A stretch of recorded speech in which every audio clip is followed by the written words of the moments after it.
historia en Medellín lo sabe. Llega feria despertando antojos. Suenan timbres, huele a flores y una lágrima brota en mis ojos. Mis abuelos me cuentan la historia de un arriero que sudando pasa, sosteniendo el orgullo de un pueblo con las flores que siembra en su casa. Billetero, un sombrero, una trova que sale del alma. Como quiero a mi Medellín.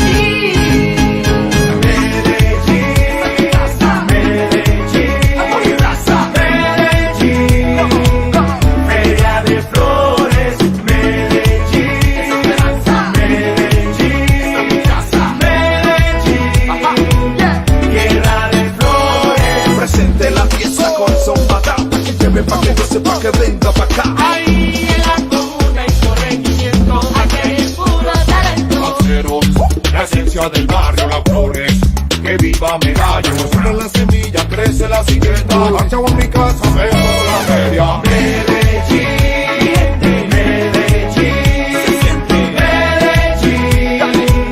Feria de flores, 16 comunas, 21 territorios, el sueño más grande, el amor más puro. Medellín es arte, Medellín pujante, Medellín futuro. El agosto violan flores en la eterna primavera. Su gente y sus colores son las más grandes silletas. Aquí cultivamos la esperanza y las flores se siembran en casa. Esperanza, Medellín, esta es mi casa. Medellín, feria de flores, nuestra ciudad de la eterna primavera. ¡Qué nota! Papá Nauro, en la feria de las flores, papá. Mi hogar es aquí. Me enamoré y viví.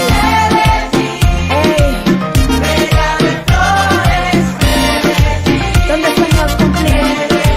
Te agradezco hasta el cielo. Medallo. Papá.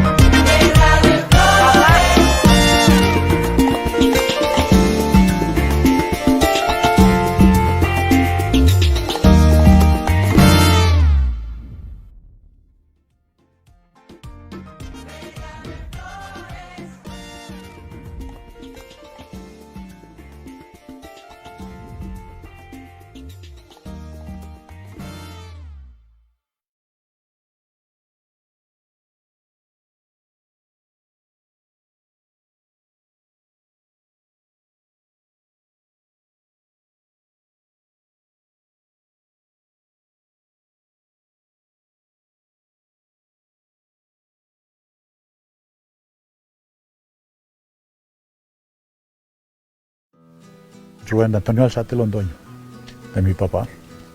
Él era constructor. Mi papá se llamaba Arturo Patiño. Él trabajó mucho en la albañilería, pero más que todo en la tapia. Mi papá era un tipo que le gustaba mucho estar en todo. Sabía armar las casas, sabía hacer puertas, sabía hacer camas. Yo era el ayudante. Aprendí a echar tierra, a cargar la tierra en un tarro y subirla por una escalera y él me la recibía y él la vaciaba. Mientras que yo iba por el otro galonado, él pisaba la tierra. Él tenía necesidad de que no conseguía un ayudante, entonces me decía, camine mi hijo, ayúdeme. Y entonces yo iba y le ayudaba a echar la tierra. Le enseñaban a uno a sacar la tierra, cuál le servía y cuál no servía. Cargarlas en canecas y irle echando al tapial. Y mantener los palos, que necesitamos las trabas, ya teníamos los palos listos para meterlos. Ese era el oficio de ayudante. Bolear tarro, ay hombre, eso no es para cualquiera. Y pisar también es duro, todo un día, de 7 a 5 de la tarde boleando pisón. Eso no es tan fácil. El proceso era más bien largo. Primero que todo había que aplanar el punto donde se iba a construir la casa. Estando nivelado se armaba el tapial y empezaba a echarle piedra, unos 30, 40 centímetros de piedra dentro del tapial, que serán las cepas. Entonces ya después de eso le echaban la tierra encima y pisé. No era sino echarle tierra y pisar, y ya cuando lleva por ahí unos 40 centímetros de alto, entonces ya le tenían que poner madera, palitos así corticos para trabarlo. Y ya volvían a seguir echando tierra y pisando. Tierra colorada. Tierra pura. Yo no podía llevar tierra negra y no tierra colorada. Eso se picaba ahí mismo. Y eso después de pisada queda como el adobe, con un pisón así, de madera. Entonces a eso le daban, la pisaban. Pues empezaba con la primera hilada, pero cuando vos le dabas la vuelta a la casa, ya esta primera estaba seca. Entonces vos volvías y empezabas a volver con la segunda vuelta sobre la primera que empezaste. La primera tapia y ahí la segunda, otro metro más o menos, y ya hasta que seguía arriba, a enlazar arriba. Y él le montaba el techo, por ahí a lo que estuviera seco le montaba el techo y ya entejaba y todo. Y ya lo último eran las puertas y las ventanas. Y ya se emboñigaba como tirarle cemento. Antes se emboñigaba con cagacón y tierra, para blanquearla, para pintarla. Se hacía en un cuaderno, por ejemplo, voy a hacer, digamos, una cocina, una sala y una alcoba, por decir algo. Entonces se trazaba en un cuaderno y la voy a hacer de 3x3 la cocina, de 4x3 la sala. Entonces se marcaba todo eso y así se hacía el plano. Se marcaba con un hilo en el banqueo que uno hacía. En ese tiempo no había pues como quien dirigiera ni un arquitecto, sino que la misma persona que iba a construir, esa misma persona era la que hacía el plano. Esa casa la hizo mi papá, pero yo nací aquí, cuando yo nací ya estaba la casa. Eso se siente mucho aprecio donde uno creció, Ave María. Pues tanto que una hermana mía me dijo que tumbáramos eso y que hiciéramos la casa de nuevo. Y dije, no, la casa no la tumbo. Después de que yo me muera, que la tumben los muchachos si quieren, pero yo no. Y esta se la ayudé a hacer yo a él. Y después, cuando ya dije, voy a hacer una casa. Me fui para Medellín y compré la teja. Y la trajimos toda desde el estadero. Y todo era por puro camino. Pasé puentes, suba portillos. Yo mi casa, gracias a mi Dios, por eso la estimo, porque es que siempre tuve que camellar. Mi papá me la ayudó a hacer. A una casa bien hecha, bien pisonada en tapia, eso es eterno. Eso es para uno cuidarlo, pero como eso es una reliquia, porque eso ya no me vuelve a ver. Ya no hay quien haga una tapia. Nacer uno ahí y verla todavía parada, en 60 años. Se acuerda uno del papá, de la mamá, de los mismos hermanos. Todo lo que lucharon y luchamos para construirla. Y todavía está parada. La casita de tapia. Eso le trae a uno muy buenos recuerdos.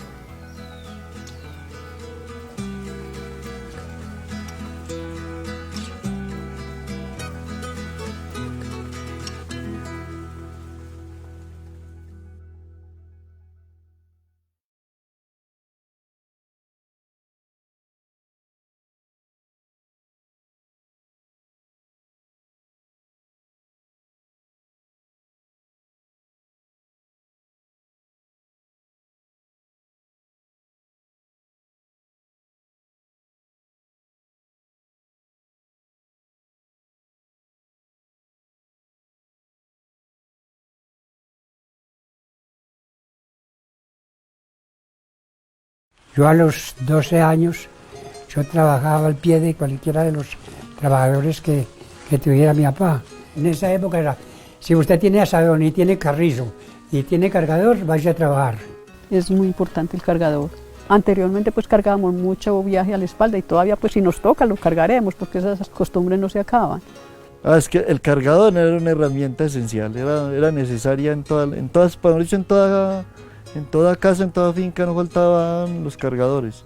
Y el cargador lo hacían, eso valía 15 o 20 centavos, pero eso había gente muy práctica que lo hacía. Nosotros hacíamos los lazos para los cargadores nosotros mismos a mano.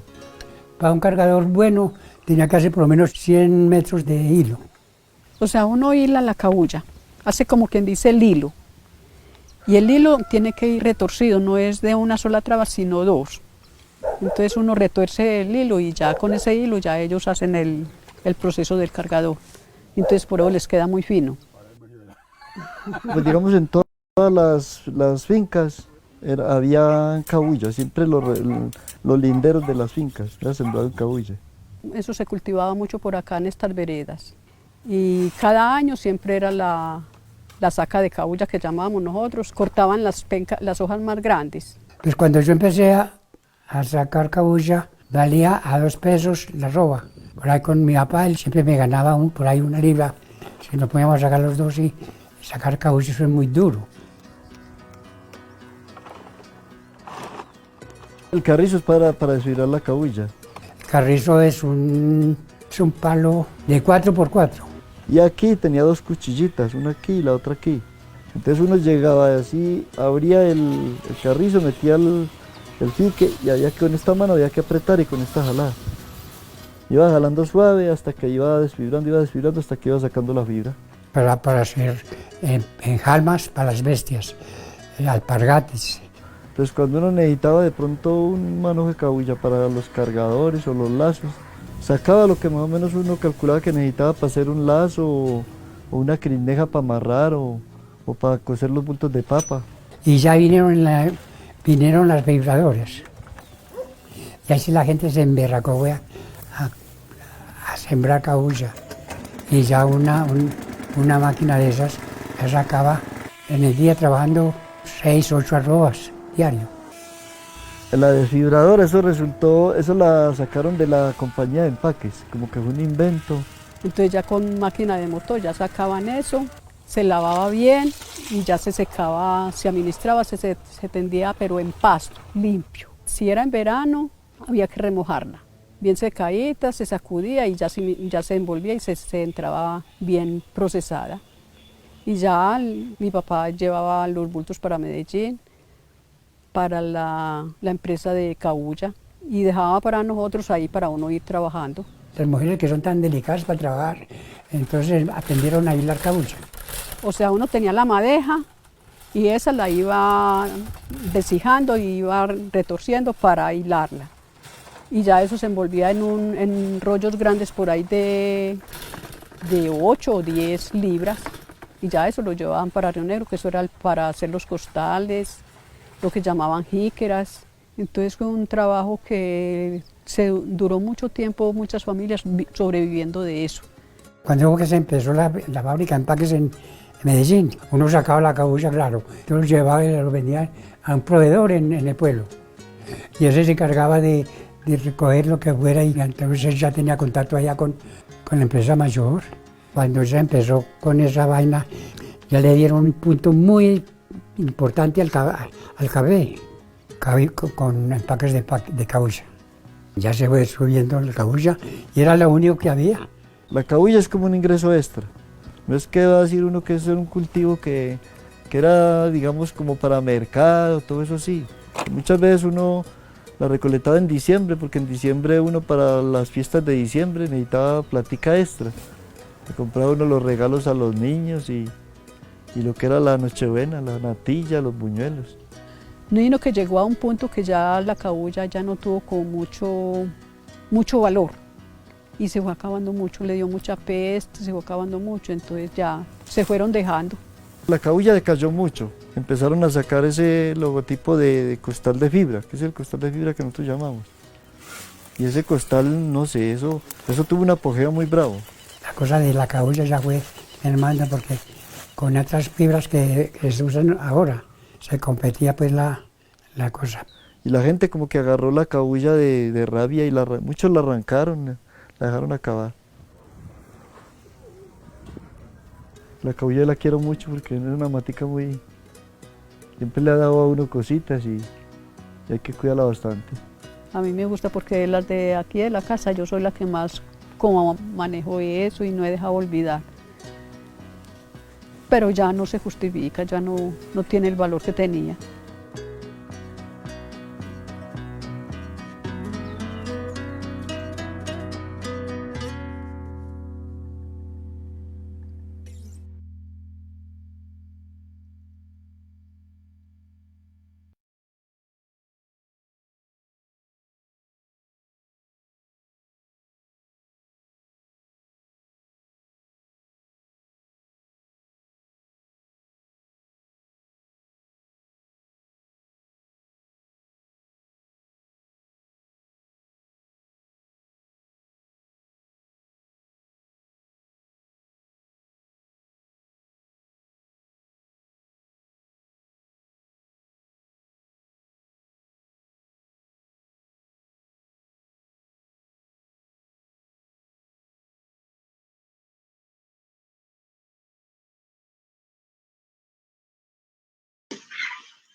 Muy buenos días, un cordial saludo desde el programa de Memoria, Patrimonio y Archivo Histórico de Medellín.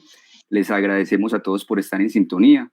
Esta serie que han estado viendo durante la semana por el canal de la Cinemateca Municipal y por el canal institucional de Telemedellín se encuentra alojada en el sitio web www.raices.patrimoniomedellin.gov.co. Ya saben que pueden seguirnos en las redes sociales como @patrimoniomde y suscribirse a nuestro canal de YouTube Memorias y Patrimonio Medellín. Esta transmisión en vivo se hace en enlace con los Facebook de @NosMueveLaCultura, @Cinemateca Municipal y @Red Audiovisual Med. En la versión número 63 de la Feria de las Flores, que por extraña coincidencia resultó ser digital, y cuando muchos no tendrán la posibilidad de acercarse al territorio para conocer de cerca toda la creatividad de la cultura silletera, queremos llevar hasta sus casas una muestra del universo silletero, representada en la recuperación de memorias y en la reconstrucción de historias de vida y de oficios artesanales. Es así como seguimos enfatizando en el sentido patrimonial de la práctica campesina, incluida en la lista representativa del Patrimonio Cultural Inmaterial de Colombia en el año 2015. Para los que no están familiarizados con esto, la lista es un catálogo especial que significa estar bajo la óptica nacional del Ministerio de Cultura, donde también se encuentran un poco más de 20 manifestaciones del país, entre festividades, tradiciones, oficios, que son bastante significativas. Estar ahí requiere una condición importante, que es tener un plan especial de salvaguardia que se debe elaborar con la comunidad. Precisamente en el mes de agosto estuvimos conversando sobre la formulación del plan especial de salvaguardia con una de las investigadoras y con un líder silletero del territorio que ayudaron a jalonarlo y a impulsarlo. Pueden buscar esa charla en nuestro portal de YouTube de Memoria y Patrimonio Medellín. Pero hoy es importante hacer una recapitulación porque lo que queremos hablarles es de la implementación de uno de los ejes del Plan Especial de Salvaguardia.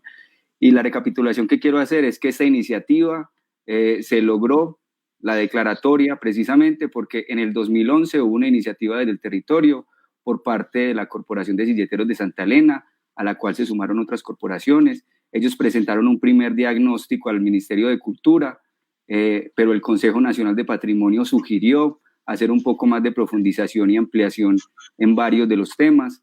Ahí es cuando la Secretaría de Cultura Ciudadana asume la coordinación desde el año 2012 hasta el 2014 de la mano del Instituto de Estudios Regionales INER de la Universidad de Antioquia para avanzar en un estudio interdisciplinario, antropológico e histórico.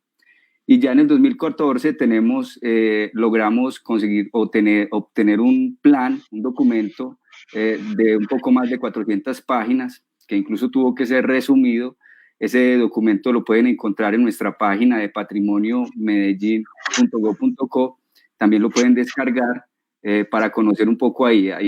Hay descripciones de la manifestación, pero lo más importante es que se fijan los acuerdos para la mitigación de riesgos desde las propias visiones y expectativas y consensos que se lograron con la comunidad silletera y con las organizaciones del territorio.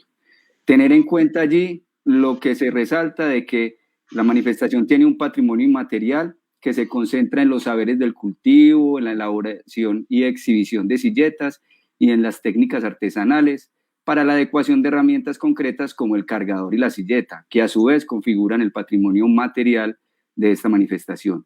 Resultó clave observar situaciones de la vida cotidiana, algo que el PES enuncia como las formas de ser y hacer y que se conjugan en torno a la casa, al jardín, a la huerta, al territorio y a la sociabilidad de las familias silleteras, transmitidas por generaciones desde hace más de 150 años. Entonces, en resumen, hay un carácter colectivo de esta manifestación, hay una tradición que se recrea anualmente, en este caso en la exhibición de la Feria de las Flores, y de allí surgen una cantidad de valores simbólicos asociados a estos instrumentos y a su vida cotidiana. O sea, es una manifestación de las del país, es una manifestación que se resalta por su integralidad entre aspectos materiales e inmateriales. Por eso, dos de los ejes estructurantes y transversales del Plan Especial de Salvaguardia se fijaron en la investigación y en la transmisión de memorias culturales y especies tradicionales. Hoy retomaremos esta ventana virtual para presentarles el proyecto Raíces Cultura Silletera, una experiencia de investigación, documentación y divulgación de la historia oral del territorio cultural de Santa Elena y que, repito, pueden consultar en la página www.raices.patrimoniomedellin.gov.co.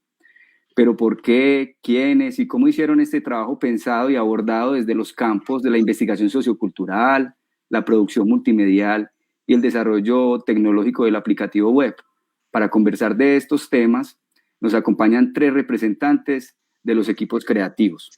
Por el Instituto de Estudios Regionales saludamos a la antropóloga María Teresa Arcila, quien coordinó el trabajo de formulación del Plan Especial de Salvaguardia en su momento y además ha participado como investigadora de los proyectos de historia oral. Un saludo, María Teresa, bienvenida, ¿cómo te encuentras? Hola Carlos, buenos días para ti, buenos días para todos los que están aquí presentes en este programa.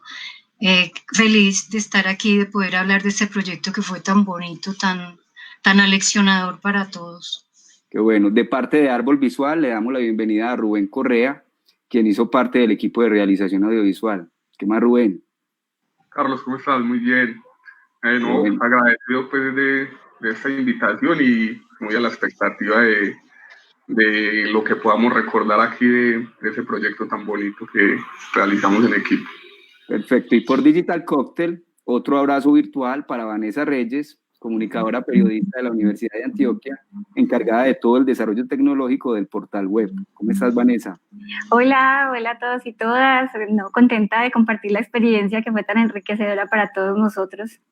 Bueno, de verdad, un saludo muy especial para ustedes y bienvenidos a este espacio de diálogo.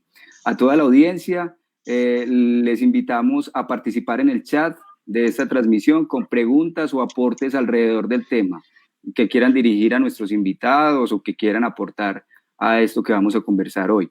Para conversar, quisiera pedirle a María Teresa que nos ayude a destacar lo esencial desde el diagnóstico y la priorización de acciones para salvaguardar esa memoria cultural del territorio silletero y que de paso nos presente el derrotero de esas 2 fases de investigación que se han desarrollado. Bueno, ya tú lo mencionaste, Carlos. Con este proyecto en específico se busca sacar adelante y desarrollar 2 grandes líneas de acción que están planteadas en el Plan Especial de Salvaguardia. Bueno, yo quiero mencionar que pues una de las dificultades o de los grandes retos que tienen los planes de salvaguardia de las manifestaciones que han sido incluidas en estos listados es de verdad gestionar esos planes, es poder desarrollar esos proyectos y esos programas que están planteados allí y que los planes no se vuelvan como documentos pues para engavetar. Entonces, en relación con este proyecto, el proyecto articula esas 2 grandes líneas de acción. Por un lado, se trata de un proyecto de investigación, efectivamente, de producción de conocimiento, de nuevo conocimiento sobre el territorio y sobre las tradiciones que han sido, digamos, objeto de salvaguardia. Y por el otro lado se desarrolla el tema de la transmisión, de la difusión, de la comunicación alrededor de esos conocimientos y de esas tradiciones. Porque lo que pasa en estos momentos entre nosotros es que en las generaciones que están vivas hay grandes brechas. Los desarrollos de las tecnologías de la información y la comunicación, y bueno, en general los desarrollos tecnológicos han producido distancias muy grandes intergeneracionales. Entonces, buscar la manera de reducir esas brechas, de articular a las jóvenes generaciones a esa valoración, a ese conocimiento del patrimonio, es un reto grande. Entonces, este proyecto se diseña y se piensa en ese sentido. Cómo difundir, cómo dar a conocer, no solo en el territorio, que es muy importante que en el territorio esto se dé a conocer porque ha sido expresión de la memoria que se relata, que se cuenta, que no está escrito y que, digamos, puede ser objeto de olvido con el tiempo, digamos. Entonces, pero también no solo dentro del territorio, sino también que esto salte fronteras y que esta tradición y este patrimonio se pueda difundir y se pueda conocer a nivel global. Y esto es lo que posibilita este proyecto de repositorio digital de memoria oral. Entonces, se diseñó o se desarrolló este estudio en 2 fases. Una primera que se llamó Historias de Vida y Repositorio Digital de Memoria Oral de los Campesinos Silleteros de Santa Elena o de los Silleteros de Santa Elena. Esta etapa se desarrolló en el 2017. El objetivo específico ahí, pues bueno, desde la dimensión sociocultural, que es la dimensión en la que el INER, que el Instituto de Estudios Regionales de la Universidad de Antioquia, del cual en ese momento yo era pues investigadora, y vinculada, ya en este momento no lo soy. Entonces desarrolló uno de los 3 componentes que mencionaba Carlos al principio, el componente sociocultural, fundamentalmente un componente de investigación. Entonces esa primera fase quería o buscó desarrollar como su objetivo principal reconstruir las historias de vida de silleteros pioneros, de las personas, digamos, mayores en el territorio que tuvieran experiencia y memoria sobre la participación en el desfile. Sin embargo, eso fue modificándose, digamos. No se circunscribió a los silleteros pioneros, porque en parte ellos ya están fallecidos, la mayoría han fallecido. Pero bueno, enfocarlo en ellos, en las personas mayores del territorio, era muy importante, porque contar sus historias y contarla con la propia palabra de ellas, pues permite, además de resaltar el significado de ellos como personas para la cultura y para el territorio de Santa Elena, pues permitía como situar o reflejar las formas de vida que allí se daban, las apropiaciones y las formas de producción del territorio, las relaciones entre generaciones, las formas de cultivo, las formas de alimentación, leyendas y tradiciones, cómo se comercializaban los productos, no solo cómo se obtenían y cultivaban, sino cómo se comercializaban, las relaciones de los campesinos de Santa Elena con Medellín, en fin. Los inicios del desfile de silleteros, en fin. Entonces esta fase fue la primera. Obviamente la idea siempre fue producir un repositorio digital, o sea, un espacio donde quedaran consignadas todo este conocimiento con distintas modalidades que ahorita nos van a contar los compañeros, y nosotros aportamos con la investigación a ese material. La fase 2 ya se llamó Raíces Cultura Silletera, porque ya logramos, digamos, diseñar y tener como un nombre y un logo, y entonces, pero en realidad era la continuidad de esta primera fase, pero con otro énfasis distinto. Esta segunda se desarrolló en el 2018, y ahí el objetivo era reconstruir historias de oficios tradicionales que habían desaparecido en el territorio, que estuvieron vivos más o menos hasta la mitad del siglo XX. Y este proyecto, esta segunda fase, pues tenía otro énfasis distinto y otra metodología distinta que buscaba complementar tanto la memoria de los propios protagonistas o de las personas que podían hablar de cómo había sido la historia de esos oficios tradicionales con las fuentes secundarias y con fuentes documentales. Perfecto. Bueno, no, tal vez más adelante podemos hablar un poquito más en detalle del método que se utilizó para el estudio. Perfecto. Rubén, entonces, como muy bien nos lo recalca María Teresa, el principal soporte del legado cultural de los silleteros está en esa memoria, en esa transmisión oral entre las familias silleteras, que incluso es un hábito cotidiano allí en el territorio. Frente a esto, ¿ustedes qué sabían de esta manifestación y cuál fue la propuesta de recursos narrativos presentada por Árbol Visual para complementar esto de la investigación sociocultural planteada por el INER? No, pues sobre la manifestación silletera yo creo que no sabíamos mucho más de lo que puede saber cualquier ciudadano de Medellín, pues que medio se interese por las manifestaciones culturales. Uno sí sabía que existía un desfile y que los silleteros eran más allá que un desfile, pues que eran ciertos personajes que vivían en un territorio y hacían cierto tipo de cosas, pero obviamente cero profundidad pues del asunto, no teníamos ni idea de todo lo que desprendía pues toda esta tradición cultural a 5 minutos de la ciudad, pues en un territorio que queda acá, que uno no pensaría pues que existiera. Y nosotros llegamos al proyecto porque en el 2014, cuando como lo mencionabas ahora, en la primera fase del proyecto, tuvimos un acercamiento pues con la gente del INER y nos contaron lo que querían, lo que estaban haciendo, y todavía sin una idea comunicativa para un video muy clara. O sea, fue un trabajo que en su momento miramos unos referentes audiovisuales, no querían un producto, lo que tenían claro era que no querían un producto académico como tal, sino algo más promocional, porque la idea era pues vender la idea en el Ministerio de Cultura para que nombraran pues a los silleteros Patrimonio Cultural de la Nación. Entonces llegamos a la conclusión de hacer un video que en sí es muy expositivo, pero por intermedio de la música, de la fotografía y de las acciones muy puntuales de ciertos personajes silleteros, se logró pues un muy buen producto que hasta el día de hoy está vigente. Hace 6 años se realizó y todavía uno ve que es un referente de ciudad en muchos videos. Ya uno encuentra cualquier video internacional que están hablando de Medellín y siempre tiene 1 o 2 planos de ese video.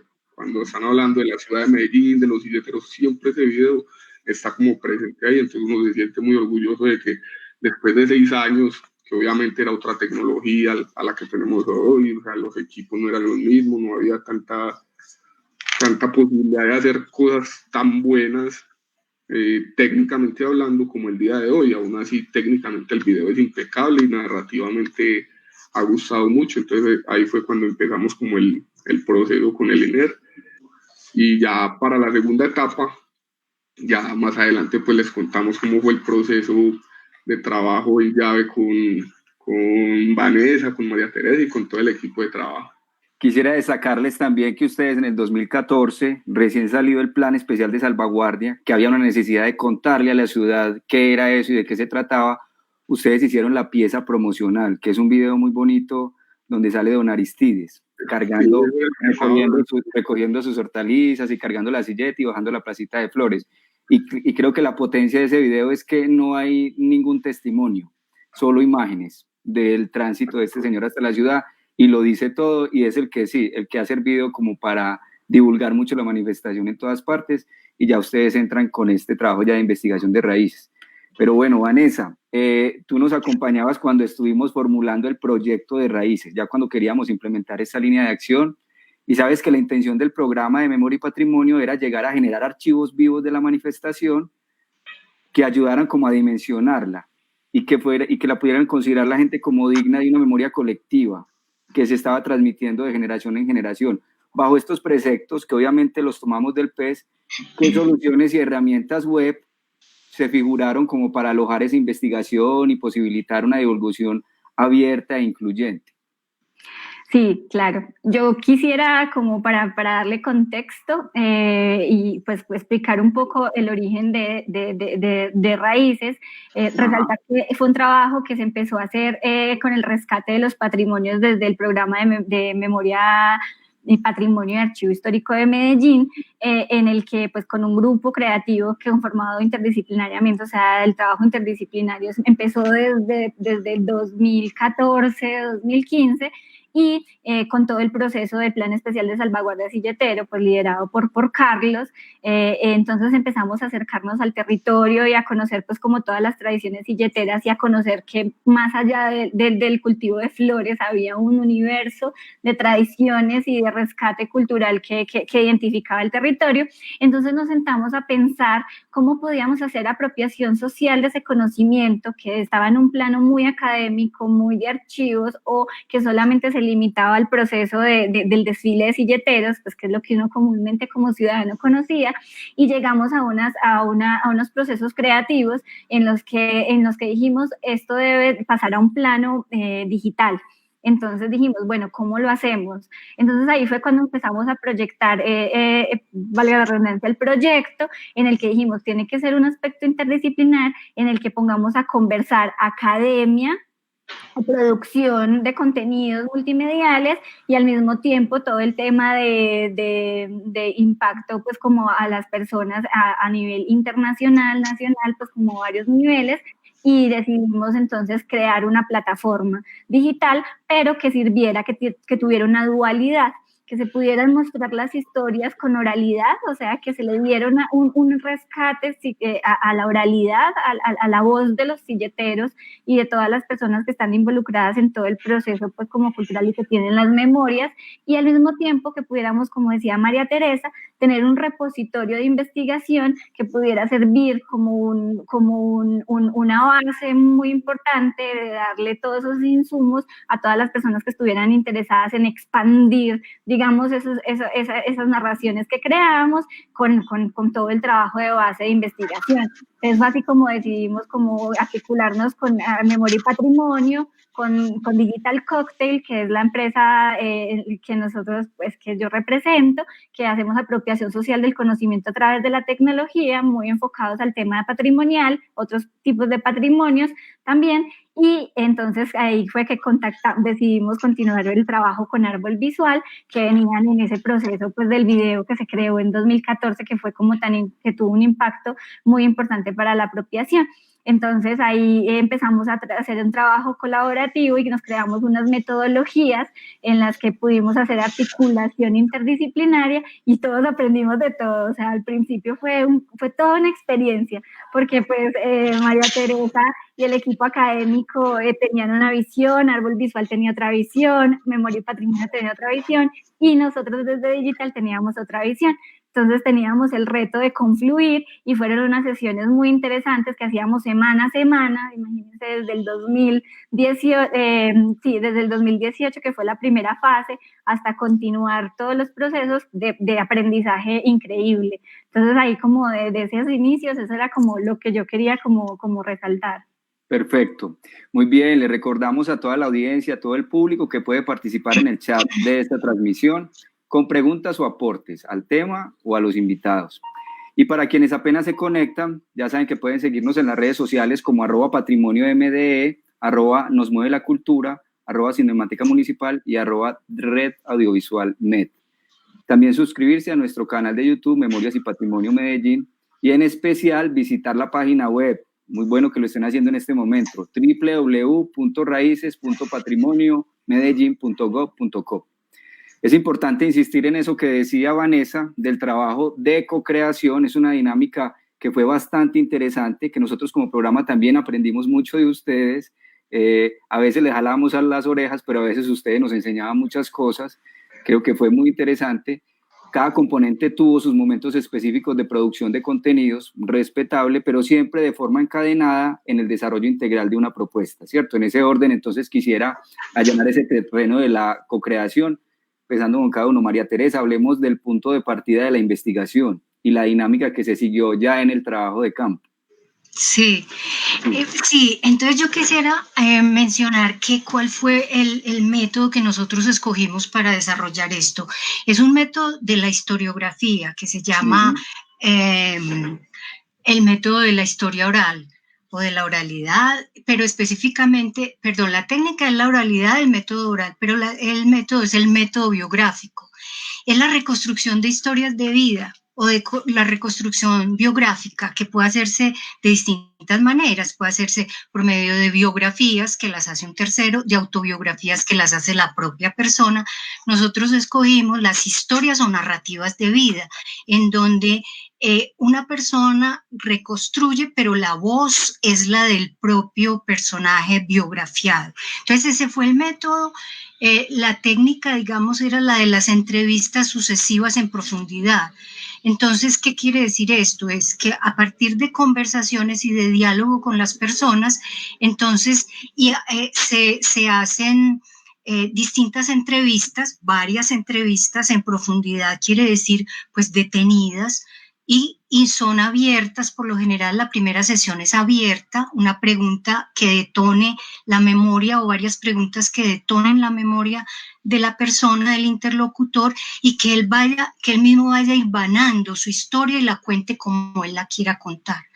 Después de eso y de la sistematización de la información, entonces ya las entrevistas se vuelven semidirigidas, es decir, el entrevistador o el investigador identifica con base en lo primero, en la primera entrevista, donde hay vacíos, donde es necesario conocer más sobre algunos temas que la persona no obvió en la primera. Bueno, entonces así se va tejiendo el tema. Lo que pasa es que como se trataba de dos, o se trata, el producto final son dos tipos de productos, entonces nosotros en la fase 1, en donde se trataba de reconstruir historias de vida específicamente, pues nos apoyamos mucho para empezar en el ente gestor del plan de salvaguardia, porque necesitábamos identificar cuáles eran las personas que en el territorio eran las mayores, las que tenían más de 80 años, porque considerábamos que esas eran las que había que privilegiar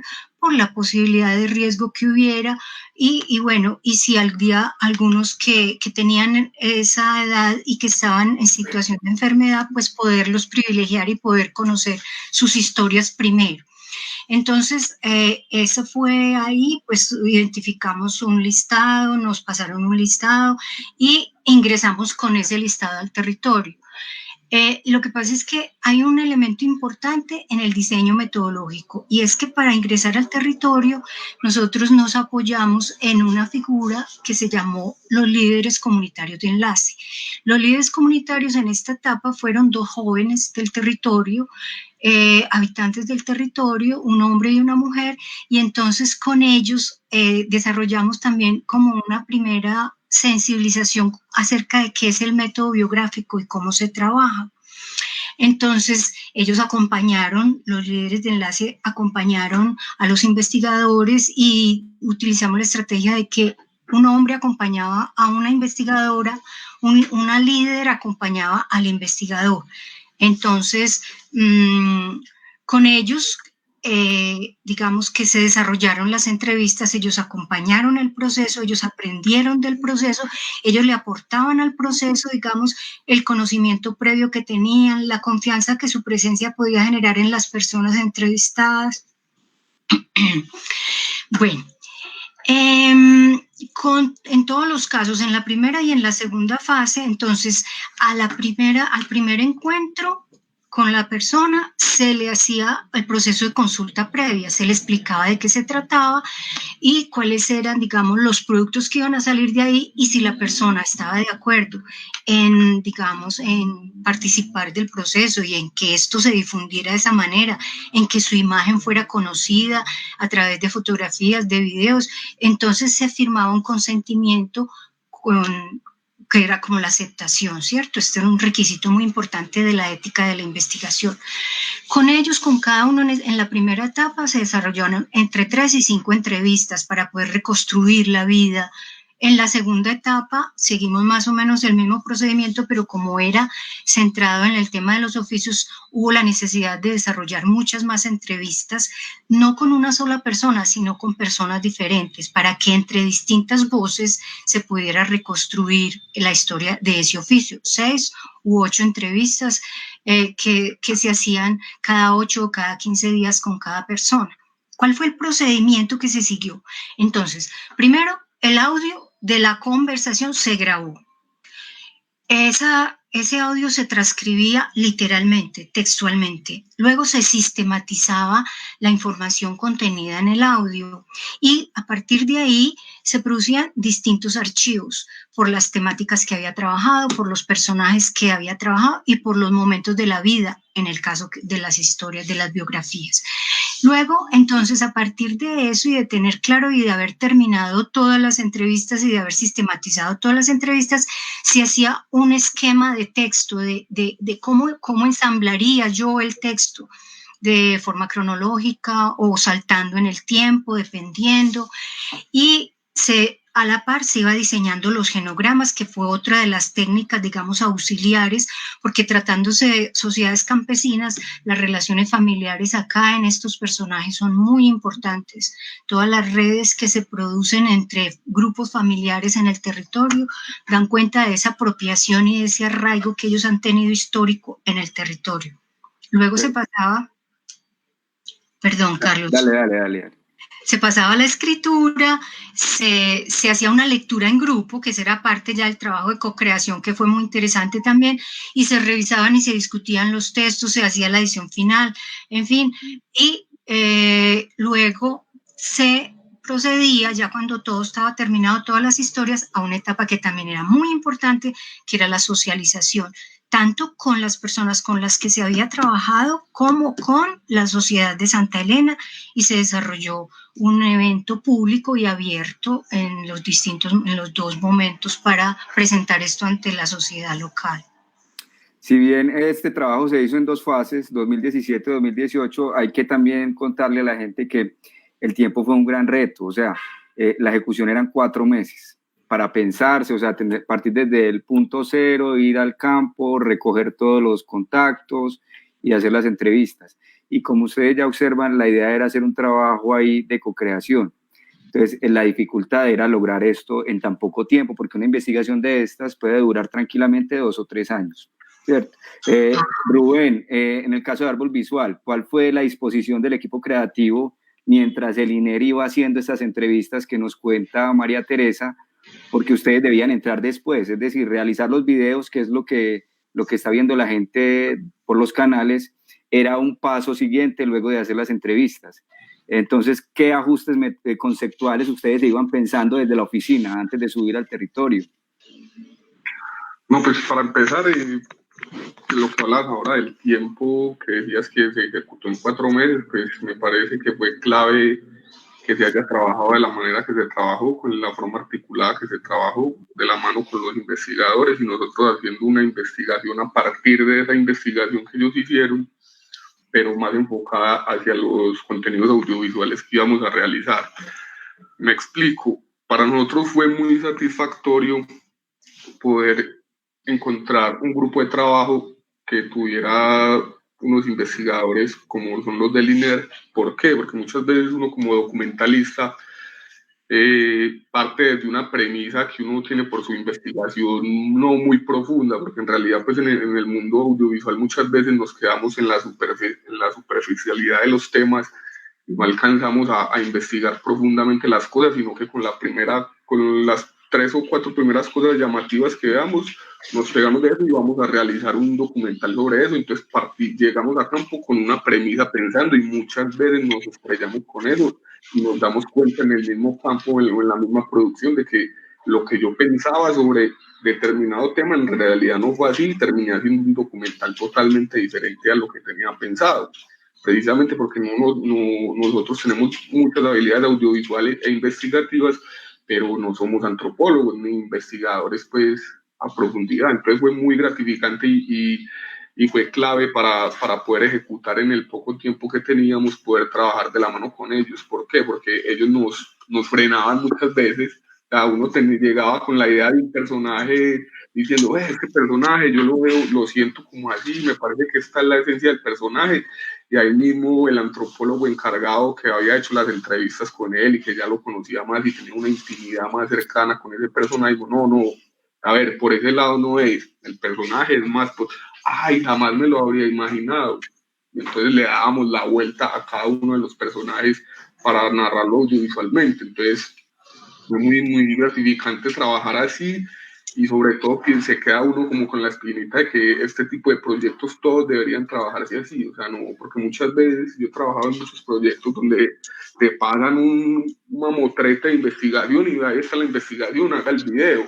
No tiene uno la oportunidad de sentarse en una mesa de trabajo con los antropólogos a debatir cosas que muchas veces ellos nos debatían algo que teníamos pensado nosotros sobre el producto audiovisual, o nosotros le debatíamos algo a ellos sobre la investigación, diciendo, no, por este lado puede ser. Pero fue muy enriquecedor pues este método de trabajo antes de salir pues a rodar.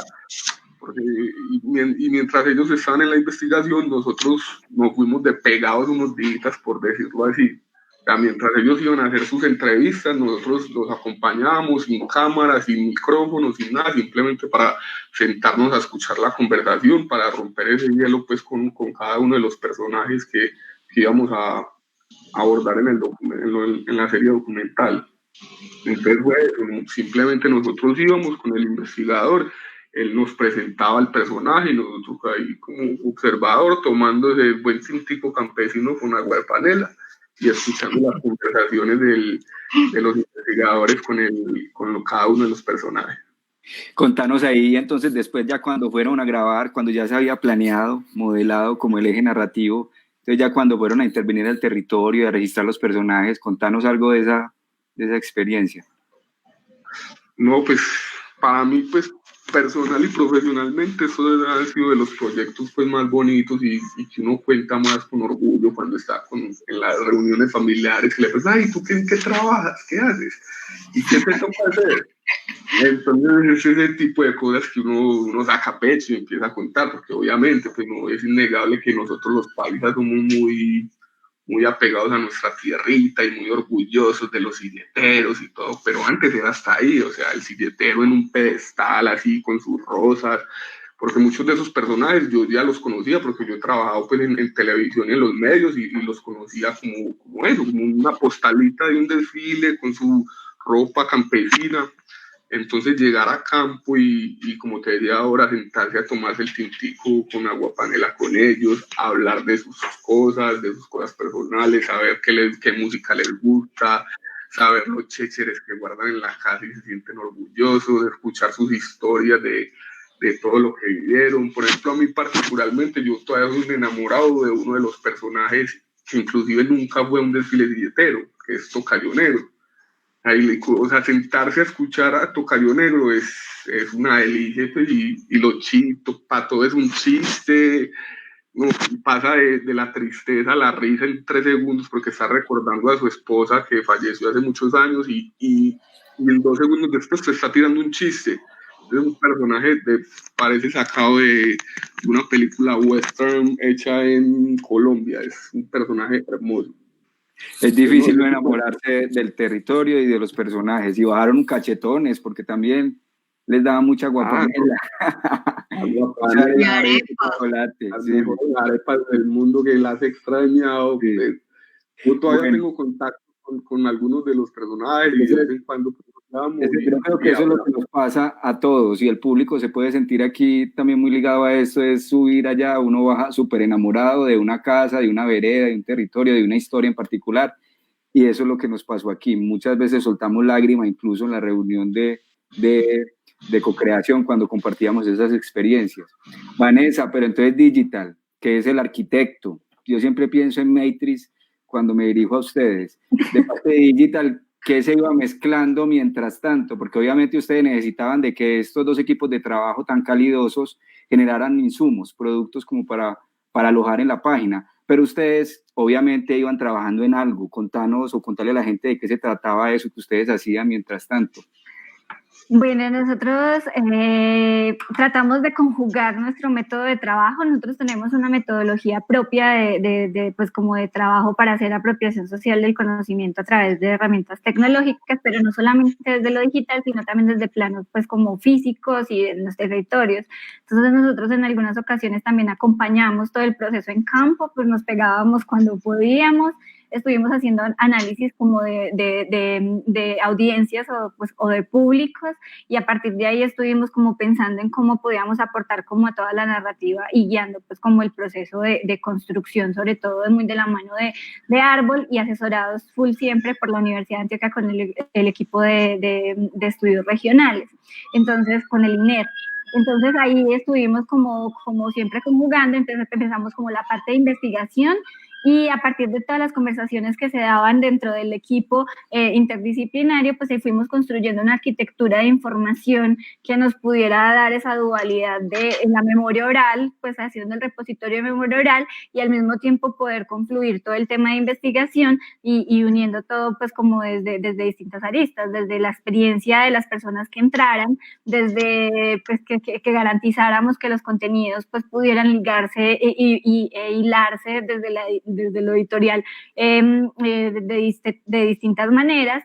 Entonces tratando como al principio nos nació como a todos como un proyecto de plataforma digital como si fuera multimedial, pero esto terminó trascendiendo casi que a un plano transmedia, porque se empezaron a hacer talleres en campo, empezamos a hacer talleres de socialización también dentro del equipo de trabajo, enseñando también cómo a tomar coordenadas de geolocalización de cada vereda para poder nosotros localizarlas en un punto específico, y aprendiendo de cartografía, aprendiendo de todos los procesos sociales y de investigación, y dando discusiones que enriquecían todo el tiempo pues como el conocimiento, y aportando como a los conocimientos que nosotros teníamos desde todos los tipos de producción multimediales. Entonces eso era estudiando y ayudando pues como a hacer retroalimentación sobre las escaletas de guiones que tenía Árbol Visual, leyendo todos los documentos de investigación que nos pasaba María Teresa y el equipo de investigadores,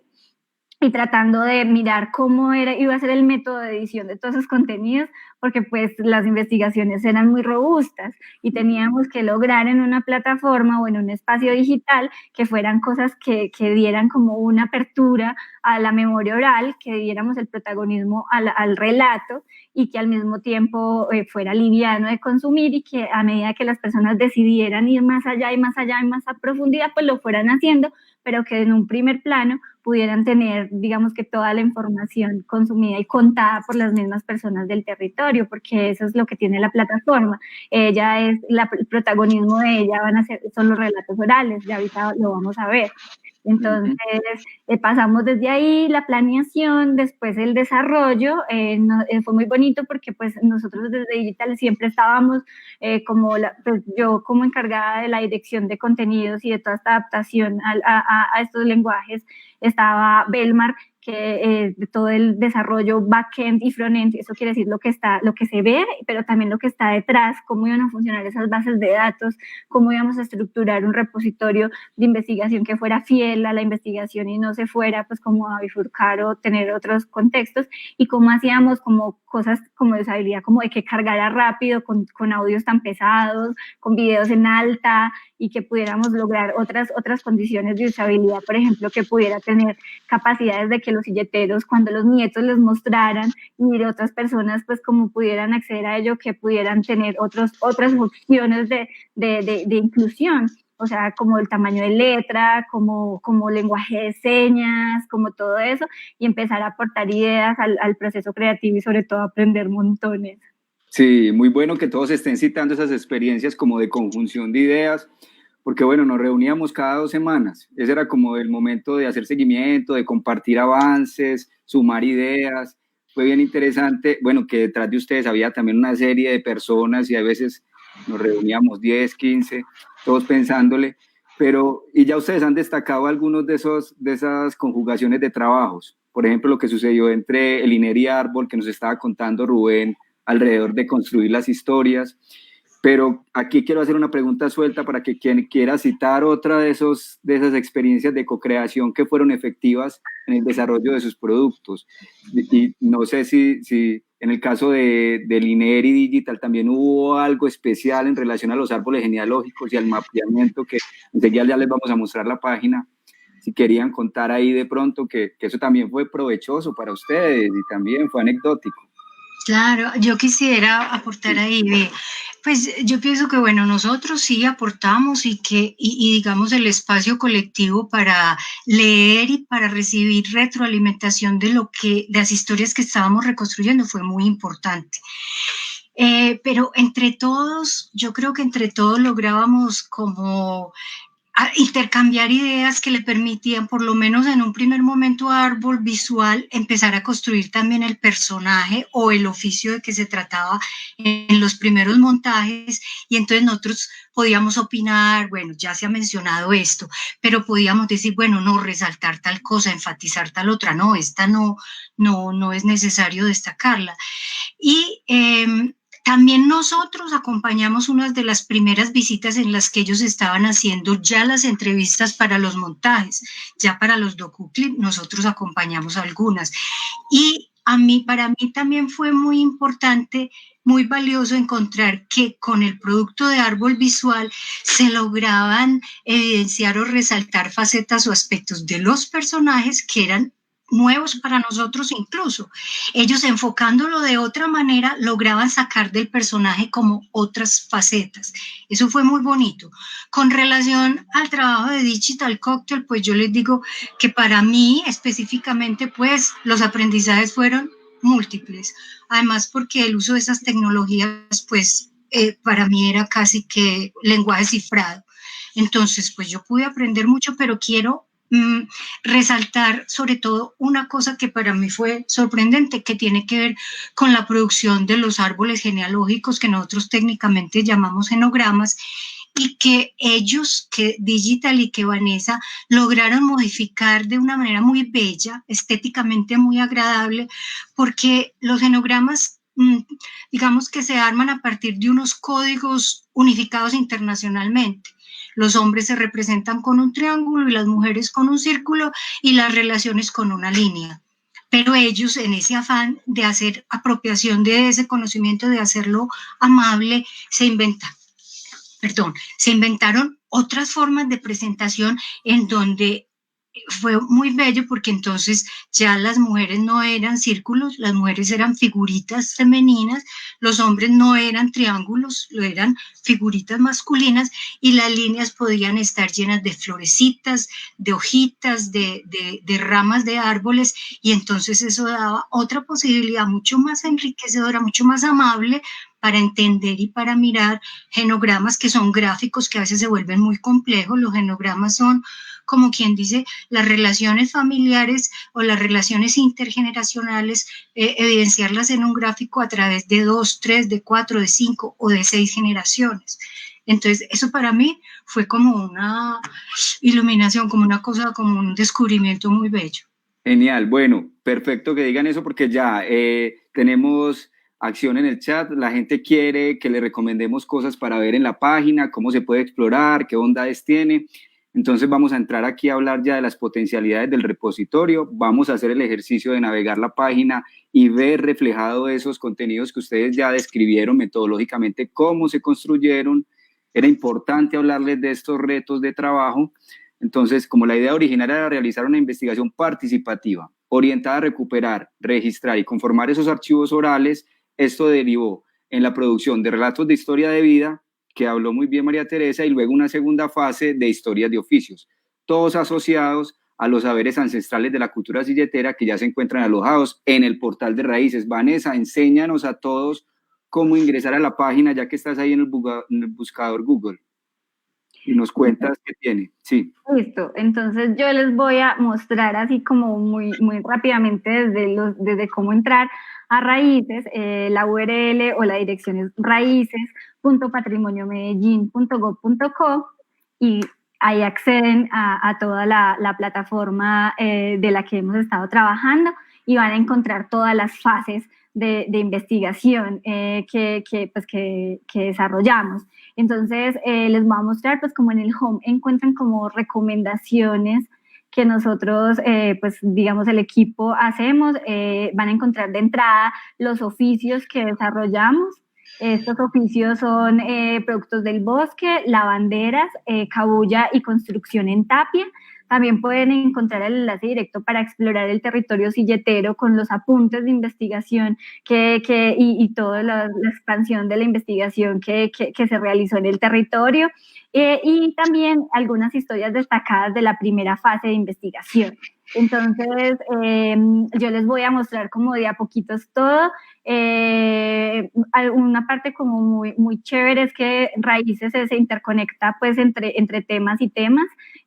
Siempre van a encontrar relatos en audio de los personajes que hicieron parte de la investigación y apoyaron para que llegáramos al trabajo que hicimos, y van a poder navegar las veredas que están, digamos, reseñadas en cada una de las historias. Por ejemplo, no sé, entremos a Barro Blanco y en ellas van a poder encontrar las familias, los oficios, la superficie del territorio, y van a poder encontrar las historias que está dentro del repositorio que tienen relación con este territorio. En este caso, por ejemplo, tenemos a Tapia, Productos del Bosque, a Lavanderas y a la historia, una de las historias de vida que titulamos Historia en Linaje Silletero. Sí, los invitamos pues a que exploren la pestaña de territorios. Es interesante porque pueden también explorarlo en el mapa. Como les contamos, nosotros pues el equipo que estuvo en campo todo el tiempo de investigación se tomó la tarea de tomar coordenadas de las veredas, entonces las mapeamos. Esto fue un reto muy grande porque pues esto no está tan especificado digamos, en catastro y en todos los mapas que encontramos de la ciudad, porque pues las divisiones del territorio frente al tema de la manifestación cultural silletera tenía unas especificaciones. Este trabajo fue muy interesante porque eran hojas inmensas de mapas que imprimimos de los repositorios de la Alcaldía de Medellín, y con María Teresa y los investigadores pues rayando logramos, y nosotros traduciéndolo ya como a las escalas cartográficas de Google Maps, que fue lo que usamos acá para poder explorar el territorio. Pues fue un ejercicio como que nos tomó pues como un trabajo como interesante de contarnos, y ahí de pronto ahorita hablamos de eso. Les quiero mostrar como la parte de la primera fase, que son las historias de vida. En las historias de vida van a encontrar pues como todas las 8 historias que en este momento están aquí. Les voy a mostrar la de Tocayo Negro, ya que Rubén se aventuró ahorita a hablar con tanto cariño de Tocayo Negro, que es un personaje increíble. Aquí en esta primera fase van a encontrar el video. Este video lo pueden ver pues dándole clic aquí, pero por ejemplo entonces aquí quiero aprovechar para mostrarles herramientas de inclusión, que son por ejemplo el lenguaje. Nos desarrollamos de cero esta funcionalidad en la que ustedes pueden escoger el audio tanto en inglés como con subtítulos o como lenguaje de señas, y a partir de ahí se les empieza a reproducir el video. Si le diéramos clic, por ejemplo, aquí, automáticamente él empieza a reproducir el video en lenguaje de señas. Entonces, se puede leer la historia de Tocayo Negro aquí, pues como resaltando un resumen de la investigación, y que tiene pues como detalles que demuestran el carácter, pues como la personalidad de él. Les quiero poner que es muy bonito, que estamos contando por qué le dicen Tocayo Negro, y él nos contaba como la historia de por qué le dicen Tocayo Negro. A mí me llaman Negro, porque el nombre mío es Jerry. Y es que el nombre mío es, no ve que por bastante que me traigan, aquí me quedo. Entonces eso le daba como un carácter también como pues el personal como lo amo con loca pasión, en serio que lo amo mucho a Tocayo, es hermoso. Sí, es muy bello. Y adicionalmente, pues en cada punto de la narración, dependiendo de lo que se esté hablando, pues ponemos puntos o globos de interés en donde se puede ir a explorar, digamos, más detalle de la historia, o que se conecta con todos los contenidos del repositorio. En este caso, por ejemplo, el árbol familiar, que era de lo que les hablaba María Teresa. Ahorita vamos a ir allá. Y finalmente, pues siempre terminamos con galerías fotográficas como para conocer más a los personajes, en donde se puede explorar como todo el trabajo de fotográfico, pues también de fotofija que hizo Árbol Visual, para caracterizar como todo el personaje. Y algo muy interesante es que tenemos la lectura de la página de todos los contenidos que hay, y también se puede aumentar el tamaño de letra para pues digamos que mejorar la parte como de acceso a, digamos, a personas que tienen algún tipo de limitación visual. Y al final siempre reseñamos los audios de las entrevistas. En el caso de las historias se pueden escuchar y se sigue el texto mientras avanza Entrevistas realizadas a Pablo Emilio Teortúa de la Vereda San Miguel entre septiembre y noviembre de 2017. Y al final se puede descargar la investigación o consumirla pues ya completa. Se los voy a mostrar ahorita en los oficios. Entonces, venga, vamos a, por ejemplo, a un oficio. Vamos, por ejemplo, al de Tapia, que ahorita iniciaron con ese video que es muy bello, el trabajo de Árbol Visual. todos conservan aquí como la misma, el lenguaje de señas, el reproductor, pues como en los distintos lenguajes. Y además, pues encontramos en oficios otras opciones, que es, por ejemplo, una introducción breve, y se puede ir a la memoria, a la traducción, a la tradición y a las galerías fotográficas. Aquí en oficios, como hay tantos personajes que confluyen, ya no son historias de vida, sino que son múltiples historias de vida que reconstruyen el trabajo de investigación que hicieron María Teresa, pues, y todo el equipo. Entonces, aquí vamos a encontrar, por ejemplo, en memoria, varios ítems, por ejemplo, los ancestros, todo es contado por ellos. Si se dan cuenta, pues se pueden seguir las historias desde los mismos audios. Ellos son los que cuentan los textos que relatamos aquí. Fue un trabajo súper, digamos, enriquecedor, porque Carlos tuvo que aprender a editar audio.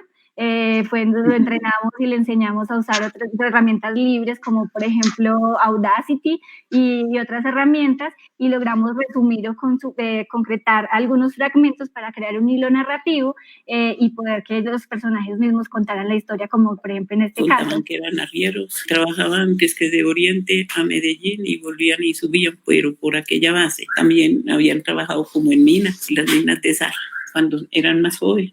Y después de que ellos se casaron, fue donde mi madre vivió un tiempo también en la casa materna. Esa casa sí tiene por ahí 200 años o más, Santa Rita.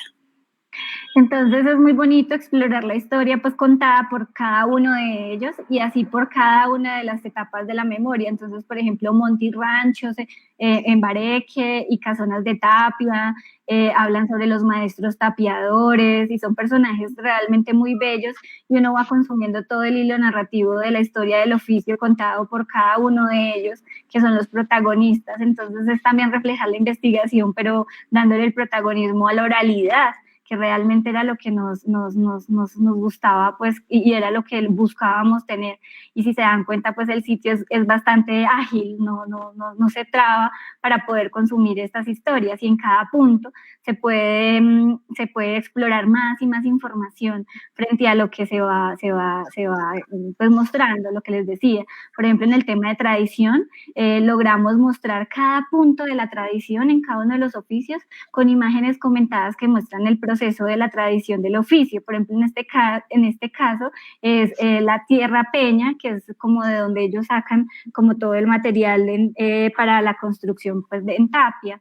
Entonces pueden explorar qué es la tierra peña en la fotografía, cuáles son las capas de tierra y de qué se trata la excavación, y así en cada uno de los procesos de la tradición y reseñado por ellos, y pues nosotros haciendo este trabajo de ilustrar un poco más para acercar ese conocimiento que a veces era tan difícil. Yo confieso que a mí me costó, por ejemplo, saber qué eran las agujas, qué eran las cuñas. María Teresa se esforzaba mucho en explicarnos, y como no teníamos referentes visuales, para nosotros era súper complejo entenderlo, pero finalmente logramos, a través de los registros fotográficos que se levantaron en la investigación, ilustrar como todo el proceso del oficio a través de herramientas como estas.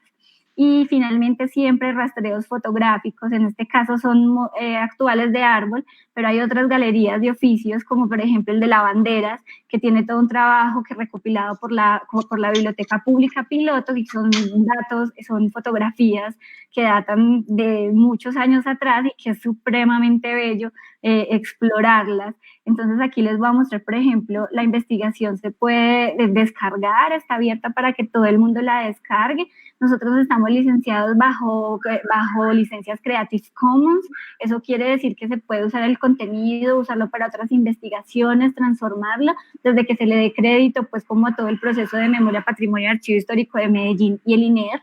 Y pues igual pasa con los contenidos de árbol visual, y aquí pueden ya leer toda la investigación que va de corrido, en la que pueden encontrar incluso información adicional. Vamos a ver si llegamos aquí a las fotografías que se levantó el equipo de investigación para ilustrar el proceso de tapia, que es muy, muy bonito, pues muy bello, la historia, como las visitas a las familias, todas las edificaciones pues que encontraron, que todavía se conservan, que fueron construcciones de los abuelos de las personas a las que entrevistaron, el padre. Entonces, también es muy, muy, muy bello poder explorar la investigación completa. Y Esa es como la muestra del trabajo del equipo sociocultural del INER, esos documentos que ustedes pueden descargar ahí, ¿cierto? Que es como la reconstrucción del oficio y que creo que ya María Teresa nos ha dado puntadas muy interesantes de ese trabajo. No sé, María Teresa, si querías apuntar algo ahí sobre Tapia, o si no, para que aprovechemos aquí más bien a mostrar otras bondades que hay en la parte de multimedia en relación a los genogramas, que ese tema es como el de los más interesantes aquí. Entonces no sé si abrimos un genograma como para mostrarles qué es la parte que... Sí, como quieran. Listo, entonces voy a abrir, por ejemplo, un genograma. Bueno, aprovecho porque aquí en la parte de multimedia, pues las personas que quieran explorar a través de los contenidos netamente audiovisuales van a poder hacerlo, entonces pueden ir solamente a los audios y explorarlos y escuchar las historias. Por ejemplo, Doña Choni Candelario, pues que es una historia de amor hermosísima. Bueno, que dolorosamente nos tocó ver también la partida de muchas de las personas con las que nos familiarizamos y tuvimos la fortuna de conocer y de retratar y de plasmar su memoria antes de que partieran. Entonces les voy a mostrar, por ejemplo, el genograma de Doña Choni y de Don Candelario, que es muy bonito. Pues, entonces, bueno, las genogramas se componen pues como de un cuadro de convenciones que hicimos nosotros a partir de las líneas que contaba María Teresa la investigación. Les contamos que eran hojas y hojas y hojas pegadas con cinta de tamaño cartas y a mano que hacían los investigadores. Después eso se plasmó en Word y después en este resultado, que aquí chiquito se ve como así, pero realmente he dado cuenta de toda la historia por 5 generaciones de Doña Choni Candelario, desde sus padres. Por ejemplo, en este caso, Doña Chon, los padres de Don Candelario, que es el personaje principal, que pues digamos que se casó con Doña Chon, y esta es la línea, pues como el árbol de su familia, son sus hijos. Cada una de las ramas es como sus retoñitos, son sus hijos, y de ahí pues las personas que están son los esposos o las personas con las que se casaron, y de ahí pues sus hijas y sus esposos, y de ahí sus nietas. Entonces se puede explorar y algunos tienen puntos de información pues al darles clic. Los que están en grisecitos son las personas que ya fallecieron, pero que hacen parte de la línea, y uno puede ir conectando entre esas historias del árbol familiar, cómo se unen algunos personajes de oficios y de historias de vida con otros. Entonces, cómo son primos, cómo se casó uno con la hija del otro y cómo se van expandiendo. Entonces, casi que uno puede encontrar en ellos como similitudes, y las líneas que son, por ejemplo, fragmentadas, pues como interrumpidas, son uniones libres. Las que son así son matrimonios. Entonces uno puede leer muchas cosas de ahí, como por ejemplo que casi todos se son casados, pues digamos que por la iglesia. Pues las generaciones de más digamos más hacia acá tendían ya más a tener uniones libres y cosas así. Sí, entonces, yo creo que es de los aspectos más conocidos del territorio, y es los clanes familiares, los linajes, ¿cierto? Todos sabemos que hay unos apellidos allá que han ayudado al desarrollo del territorio. Esto ya pone en evidencia parte de ese ejercicio. Además también las expresiones, las palabras, que también derivó en una propuesta que hizo INER de recoger un glosario de términos, y que también eso lo tenemos alojado ahí como a manera de diccionario, y que lo tenemos que seguir enriqueciendo cada vez más, y es un asunto ahí también que se puede consultar. Rubén, como estamos aquí en un espacio donde nos está viendo mucha gente de la Cinemateca, realizadores audiovisuales, gomosos, o sea, ya estamos viendo como todas las potencialidades que tiene esto. Yo sé que vos estás listo para irte, estamos ya llegando como al final, pero quisiera que nos anotaras como realizador las potencialidades que puedes ver vos en el repositorio oral, que sirva de inspiración para procesos creativos, más allá del video documental que hemos mostrado. Sí, no, yo inclusive en la universidad estaba pensando ahorita nomás que en la universidad hice en algún momento un proyecto de aula sobre cultura silletera, y créame que si hubiera tenido esta herramienta, pues me hubiera ahorrado muchas trasnochadas, muchos dolores de cabeza, muchas cosas, porque en realidad no se encuentra más que, pues aparte de eso, no se encuentran más que artículos de prensa sobre ciertos personajes en Feria de Flores. Ya, en realidad no hay un trabajo tan serio y tan profundo pues como este repositorio. Y más allá de lo que nos pueda servir este repositorio a las personas que estamos en estos momentos con posibilidad de tener acceso y todo eso, yo creo que es muy valioso para la construcción pues, de ciudad como tal. O sea, este material, más allá de cómo hayamos nosotros editado los videos, más allá del color que le hayamos dado, de la esencia, el material que va a quedar para la ciudad es muy importante. O sea, cuánto no diéramos por tener un material de los abuelos de hace 100 años, de poder saber todas esas sabidurías que tenían, pero en realidad no estaban los medios para lograrlo. Entonces, hoy en día que tenemos los medios, me parece importantísimo que todas esas personas que son los pioneros de esa tradición, que ya lastimosamente algunos se nos han ido en los últimos años y todo, por haber tenido esa oportunidad de tener ese material, sea audios, textos, fotografías, videos, o sea, que una persona en 100 años, 150 años, que esté interesada en el tema, pueda tener acceso a esto y de una calidad, pues en 150 años de pronto va a ser una calidad muy mala, pero en estos momentos pues, de primera calidad.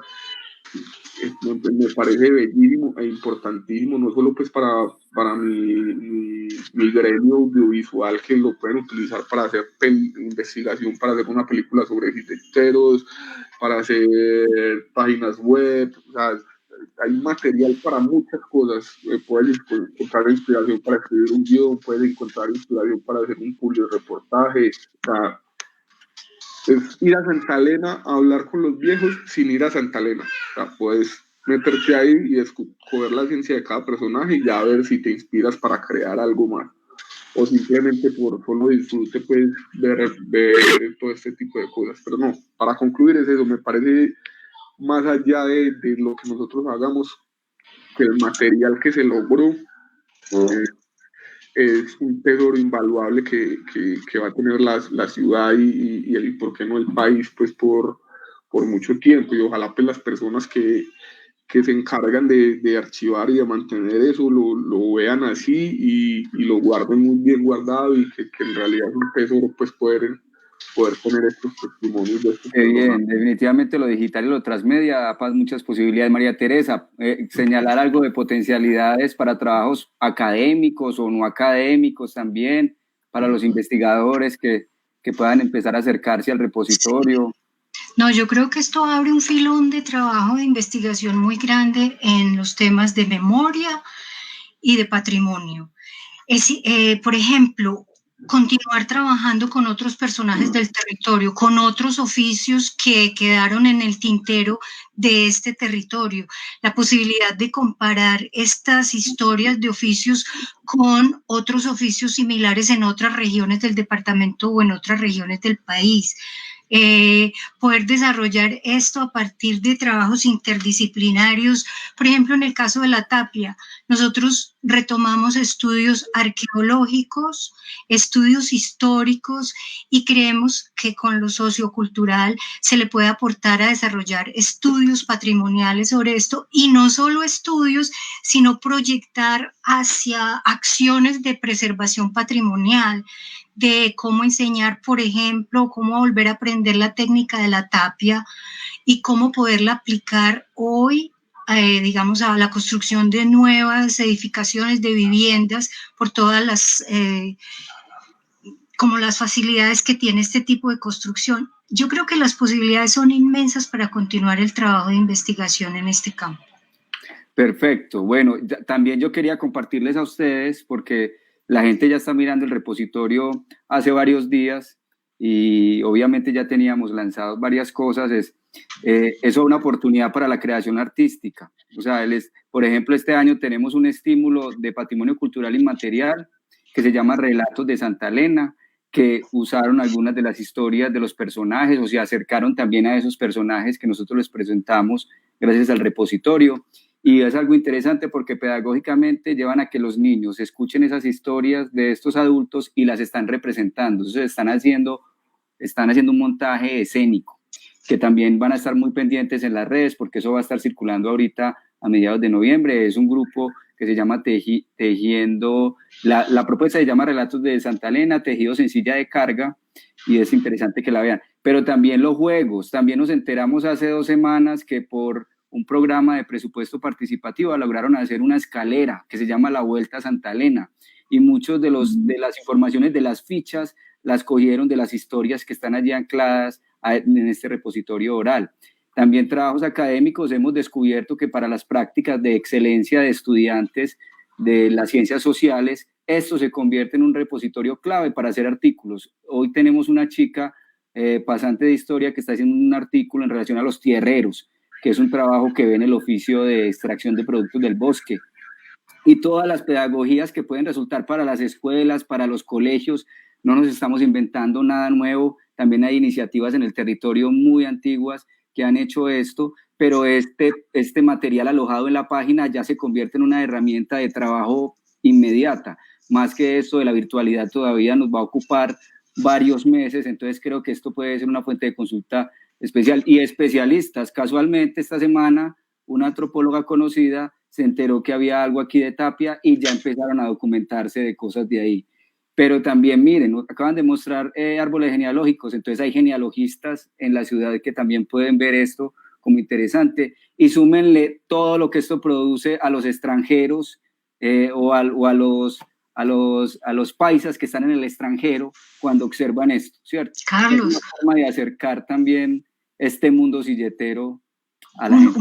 Una cosa que quedó, digamos, una discusión que tuvimos nosotros en el equipo de co-creación, que era sobre el uso del lenguaje textual campesino como lo hablan ellos y las dificultades que eso podía entrañar para una lectura ágil en el repositorio, pero creo que eso también queda como otra posibilidad de abrir filones de estudio sobre, bueno, cómo entender el lenguaje, cómo se usa, cuál es ese lenguaje campesino en el que la gente se expresa hoy. Creo que por ahí hay otro tema de investigación que puede ser interesante. Sí, bueno, tengo que empezar a cerrar porque nos podríamos quedar de aquí hasta el domingo, que es del desfile, hablando de todas las posibilidades. La idea era incentivar el uso de esta plataforma, que la verdad es muy enriquecida. Un saludo especial a Ana María, a Catalina Gutiérrez, a Checho de Alemán, que es de Árbol Visual, a Marta Cecilia Restrepo, a Catalina Arias, Caterine Montoya, Daniela Orozco, Camilo Andrés Sánchez, todas estas personas que han estado escribiendo por el chat, que han estado como felicitando por el trabajo y han hecho algunas preguntas que ya hemos resuelto aquí de alguna manera. Es importante decir que nosotros, como programa de Memoria y Patrimonio, entendíamos en respuesta al PES la necesidad de documentar la manifestación, y así lo estamos haciendo. O sea, cosas para decir claritas es más de 60 horas de audio tenemos registradas, se han entrevistado más de 40 adultos entre los 50 y los 94 años, personas que muy adultas, algunos ya han fallecido. Esto sirve como homenaje también a los que ya no nos acompañan, pero queda su voz inmortalizada allí. Nuestro interés es seguir transmitiendo y reinterpretando estos legados culturales, lo cual trasciende el repositorio digital de memorias más allá de ser un contenedor, porque la apuesta es la apropiación social del patrimonio. Por eso les informamos que la página seguirá en crecimiento. Nos han hecho preguntas como que, bueno, ¿qué otras historias vamos a trabajar? ¿A quién vamos a entrevistar? Pues fíjate, hay más de 500 familias las que portan esta manifestación y nosotros hemos querido ir priorizando como a los más adultos. Esta página tendrá que seguir creciendo permanentemente, será inacabada por todas las posibilidades que ustedes ya encuentran allí. Y interesante que el público también nos escriba y nos haga devoluciones, no solamente exaltando, sino potencialidades que puedan ver, recomendaciones. Estaríamos muy abiertos también a ese tipo de consejos. Entonces recuerden explorar este repositorio www.raices.patrimoniomedellin.gov.co. Nosotros queremos seguir ampliando ese significado de lo que es el ser silletero como una forma de una forma campesina que trasciende el desfile de las flores, el desfile de la feria, y que nació de una oportunidad económica resuelta por el ingenio de estos campesinos asentados en el altiplano. Ustedes citan mucho a Tocayo Negro y creo que es una persona que no desfila y que encarna una cantidad de valores de este mundo silletero, porque ellos transportaron incluso personas, además de los productos agrícolas, y en el caso de los tapiadores, transportaron materiales para construir sus casas. Todo esto lo van a conocer si exploran en detalle cada una de estas historias, porque queremos seguir exaltando ese valor. No podemos despedirnos sin hacer un reconocimiento a quienes participaron en este proceso. Primero, a todos los campesinos y las familias que se aguantaron todas sus visitas y las interrupciones en medio de las labores cotidianas en semana, o hay veces interrumpiendo sus descansos de fines de semana, la preguntadera constante, esculcarles la memoria. Un agradecimiento de verdad a todos ustedes. Quiero que con estos productos vean que esto sí tiene sentido, que para dónde íbamos con esto, ¿cierto? Una de las reclamos que hace la gente es que se les hacen investigaciones y no vuelven a saber nada, ni qué hizo esto, y aquí lo que estamos conformando es un archivo oral con sus historias de vida. Agradecemos también a todos los equipos de trabajo, los investigadores del Instituto de Estudios Regionales, desde la coordinación académica, y los investigadores, historiadores y antropólogos, al combo de realizadores de Árbol Visual y a los magos programadores de Digital Cocktail que todavía siguen trabajando con nosotros en este tema. Agradecemos al equipo técnico de la Cinemateca Municipal que apoyó esta transmisión y a todo el equipo creativo de Memoria, Patrimonio y Archivo Histórico, que además se ha fajado una exposición fotográfica que se llama El Florario Silletero y que queremos invitar. Está instalada en la plazoleta de la Alpujarra. Son 24 fotografías objeto, inspiradas en las historias de raíces, pero es un asunto voladito, bacano. Y también no solamente tienen que ir a la plaza, también la vamos a estar circulando por las redes sociales, por las páginas, para que se enteren. Algo para decir, quiero agradecerles a ustedes, pues, de verdad, por este trabajo, por el entusiasmo que pusieron allí. De verdad que ustedes lo hicieron como una oportunidad también para mostrar los talentos que tenían, y quedó evidente esto. Quisiera darles ahí como la oportunidad para que se despidan y para que le hagan la última recomendación al público en la exploración de esta página. Bueno, no, muchas gracias. Hasta otra oportunidad. Y más bien a la Secretaría de Cultura de Medellín el agradecimiento y bueno, saben que pueden contar con nosotros, con el INER de la Universidad de Antioquia, si quieren continuar profundizando en estos temas. Vanessa, Rubén. No, muchas gracias. Nosotros también pues queremos como que también invitar a las personas a que sigan las redes de Patrimonio Medellín, a todo el trabajo que se ha hecho de puesta en valor del patrimonio de distintos tipos, que confluye también como en el tema de raíces, y que pues nada, que también a través de las redes sociales de Patrimonio nos llegan también los comentarios, y que estamos, todos los comentarios que puedan hacer en la navegación, bienvenidos todos, porque la idea es ir mejorando y mejorando y mejorando esta interfaz, y entre todos lo podemos hacer. Entonces, todos los comentarios que ustedes nos hagan van a servir para las próximas etapas de este proyecto. Entonces sería muy cool si pueden aportarnos conocimiento al respecto sobre su experiencia. Rubén. No, pues agradecido con ustedes, agradecido con Digital, con el INER, con la Secretaría de Cultura, y sobre todo muy agradecidos con unas dos o tres personas y una entidad como tal que mencionamos poco, y es el Archivo Histórico de Medellín. Me parece que Natalia, Claudia, Juan y todo el equipo de trabajo del archivo ha sido fundamental, no solo en este proceso, sino en muchos procesos de apropiación cultural y patrimonial de la ciudad. Me parece que merecen el cepillo, el champú, como le queramos decir. Están haciendo un excelente trabajo todos, y esperemos que no sea la última vez que podamos trabajar juntos y de esta manera, y que cada vez que volvamos a encontrarnos en este tipo de cosas, mejoremos lo que hicimos anteriormente, que seguramente así va a ser. Sí, muchas gracias. Entonces ya queda todo el mundo invitado a explorar la página. Nos vamos a despedir en este espacio, que nos extendimos un poco el tiempo, pero nos despedimos dejándolos con 2 videos promocionales de los oficios silleteros que se han venido documentando. Pueden ver los 4 ahí en hilo y que ustedes podrán conocer y recrear más a fondo en la página de Raíces, que ya les acabamos de contar todas las bondades y contenidos que tienen allí alojados. El link va a aparecer en el último recuadro del video para que estén muy atentos, son dos minuticos. Entonces, muchas gracias, buen fin de semana. Volveremos a florecer porque nos mueve la cultura. Hasta pronto. Hasta luego. Gracias.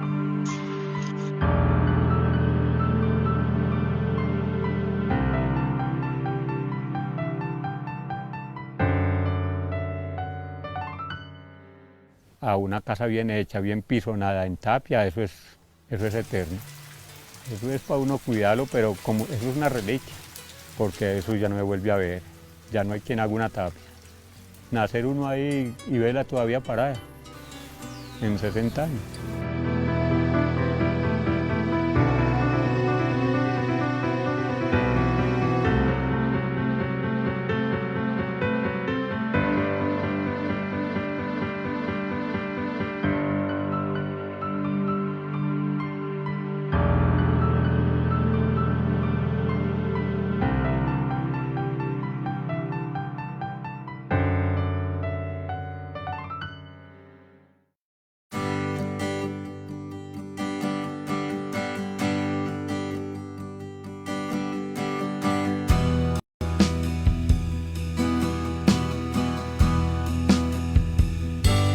Uno hila la cabulla, hace como quien dice el hilo, y el hilo tiene que ir retorcido, no es de una sola traba, sino 2. Entonces uno retuerce el hilo y ya con ese hilo ya ellos hacen el proceso del cargador, entonces por eso les queda muy fino.